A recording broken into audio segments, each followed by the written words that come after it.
आम खबर दें कि आपको फयाजुल हसन चौहान को दोबारा वजीर इत्तलात पंजाब बना दिया गया है। मियां असलम इकबाल की जानिब से इत्तलात की इजाफी जिम्मेदारियों से मौसद के बाद फयाजुल हसन चौहान को जिम्मेदारी सौंप दी गई है।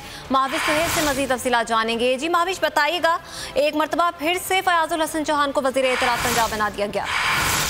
जी बिल्कुल, फयाजुल हसन चौहान को दोबारा वजीर इत्तलात जो है वो बना दिया गया है। इस्लामी तब्दीलियों के बाद सियासी तब्दीलियों का जो है वो आगाज हो गया। मियां असलम की जानिब से इत्तलात की इजाफी अमलों से माजिद के बाद ये एक और जिम्मेदारी भी दी गई है और फयाजुल हसन चौहान 5 मार्च को एक मुताजा बयान पर वजीर इत्तलात की मनसब से हटाया गया था और फयाजुल हसन चौहान को 5 जुलाई को दोबारा वजीर बनाकर वजीर कॉलोनीज बनाकर चार्ज दिया गया था और फयाजुल हसन चौहान को वजीर कॉलोनीज की वजारत के साथ साथ अब वजीर इत्तलात का इजाफी चार्ज भी दे दिया गया है। जी ठीक है। फयाजुल हसन चौहान जिनको इस ओहदे से हटाया गया था, अब एक मरतबा फिर से उनको ये ओहदा सौंप दिया गया है। हुकूमत ने फयाजुल हसन चौहान को एक मरतबा फिर से वजीर इत्तलात पंजाब का ओहदा सौंप दिया है। मियां असलम इकबाल ने इजाफी जिम्मेदारियों से मौजूद की थी।